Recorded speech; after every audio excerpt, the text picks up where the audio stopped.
Hey everyone, कैसे हो आप। आई होप सब अच्छे होंगे, सेफ होंगे। और बहुत बहुत स्वागत है आपका मेरे यूट्यूब चैनल पर। और जैसा कि आप जानते हैं कि आज हरिताल का तीज है, तो मेरा पहले कोई प्लान नहीं था व्रत रखने का। और मेरा गुरुवार का व्रत तो रहता ही है, तो मैंने सोचा कि साथ साथ ये व्रत भी करके देख लूँ कैसा है। और ये व्रत मैं फ़र्स्ट टाइम कर रही हूँ शादी के बाद में। हरिताल का तीज को कुछ जगह पे तीजा माता के व्रत से भी जानते हैं, क्योंकि सब जगह का अलग अलग मानना है कि किसी को हरिताल का के नाम से पता है, किसी को तीजा माता के नाम से पता है। तो हमारे यहाँ तो यूपी में तो हरिताल का तीज के नाम से ही जानते हैं। और इस व्रत को लेके मेरी कोई तैयारी भी नहीं थी। जो सामान मेरे पास है सब वो यूज करूँगी, बस जो पूजा के लिए लाना है वो अभी मैं जाके मार्केट से ले आऊँगी, क्योंकि यहाँ पे कुछ शॉप्स हैं जिस पे पूजा का सामान और मेकअप का सामान मिल जाता है, जो माता को हम चढ़ाएंगे। वो भी अब आप सबको दिखाएंगे हम कि पूजा कैसे करेंगे और कौन सी साड़ी पहनूंगी मैं।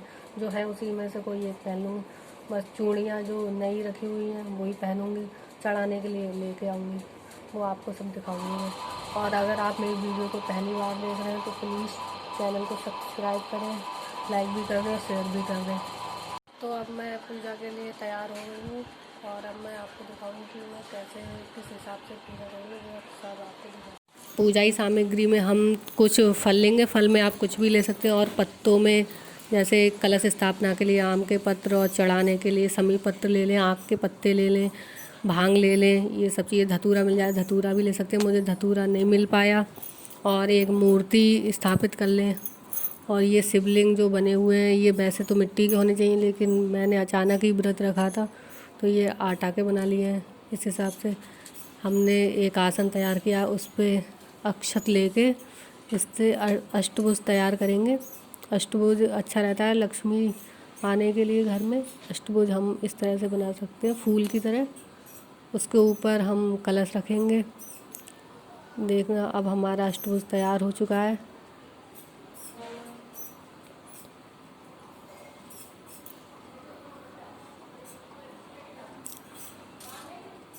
इस अष्टभुज पर कलश स्थापना करेंगे। कलश में हम एक सुपारी और सिक्का, हल्दी, ये सब कुछ डालेंगे।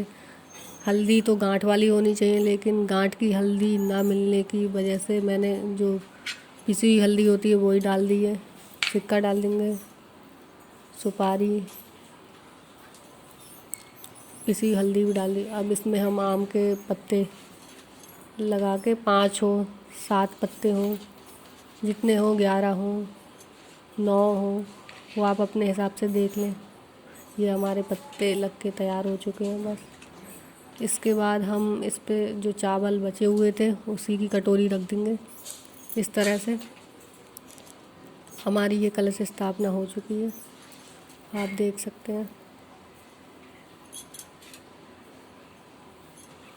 इसके बाद शिवलिंग को हम आसन पे ही रख लेंगे, और उनको जो पंचामृत हैं उनके द्वारा हम नहलवाएंगे, और प्रसाद भी रख लेंगे पास में ही।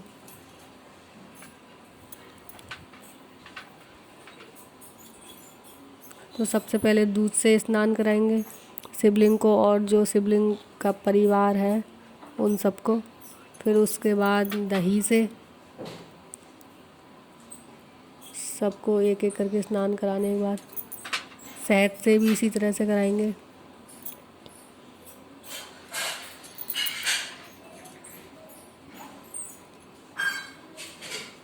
देसी घी हो गया, देसी घी गाय का हो तो ज़्यादा अच्छा है, ये तो हमारा घर का ही बना हुआ है। इसके बाद में गंगा जल से हम स्नान करा देंगे सबको। और इसके बाद हम इस पे जो हमारी सामग्री है वो सब चढ़ाएंगे।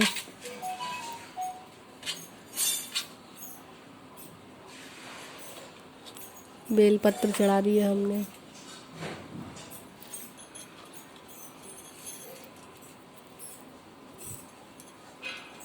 भांग भांग चढ़ाएंगे। धतूरा और धतूरा भी चढ़ा सकते हैं। ये आग के फूल हैं, ये भी चढ़ा दिए हमने। अब इसमें इस पूजा में दीपक में 2 लौ जलानी पड़ती हैं, क्योंकि प्रदोष काल में ये व्रत होता था, इसलिए प्रदोष काल में व्रत होता है, इसलिए 2 जोत जलानी होती हैं। धूप बत्ती लगा दें और कपूर भी जला दें। कपूर के लिए मैंने ये पत्थर रख लिया जिससे कि आसन नहीं जले।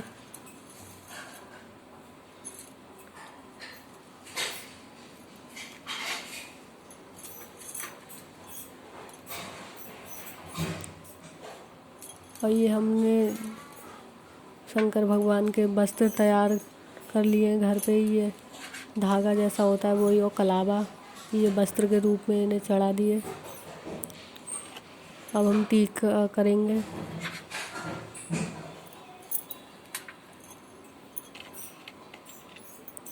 गणेश जी का ही पूजन इसी तरह से करेंगे। गणेश जी को रोली का टीका लगाएंगे और शंकर भगवान को भस्म का टीका लगाते हैं।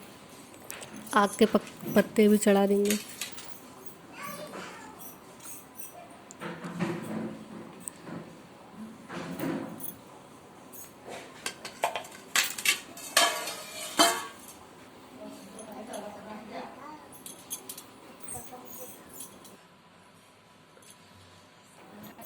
और अब हम माता जी के श्रृंगार का सब सामान उन्हें चढ़ा देंगे एक एक करके।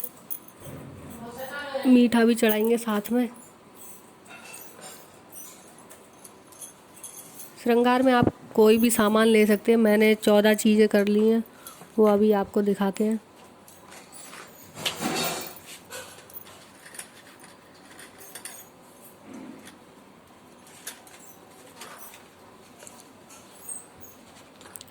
चूड़ी हो गई, बिछिया हो गए, रबड़ बैंड, लिपस्टिक, नेल पेंट, काजल, रुमाल, ये सब कुछ रखने के बाद में दक्षिणा देनी ज़रूरी होती है। और मेहंदी का महत्व है तो मेहंदी तो दी जाएगी।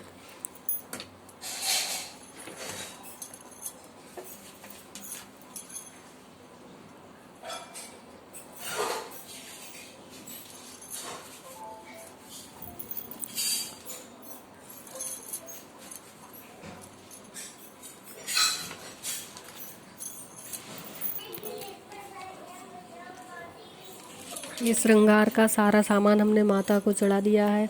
और आप ये बिंदी में से बिंदी पहले माता को लगा के फिर अपने लगा सकते हैं। और फिर उसके बाद श्रृंगार भी लेना होता है माता से। 5 बार टीका लगा के अपनी उंगली पे लगाएं।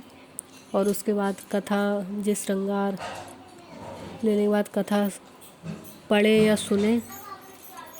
इसी प्रकार से हमारी पूजा हो जाती है। और मैंने श्रृंगार ले लिया है इस तरह से।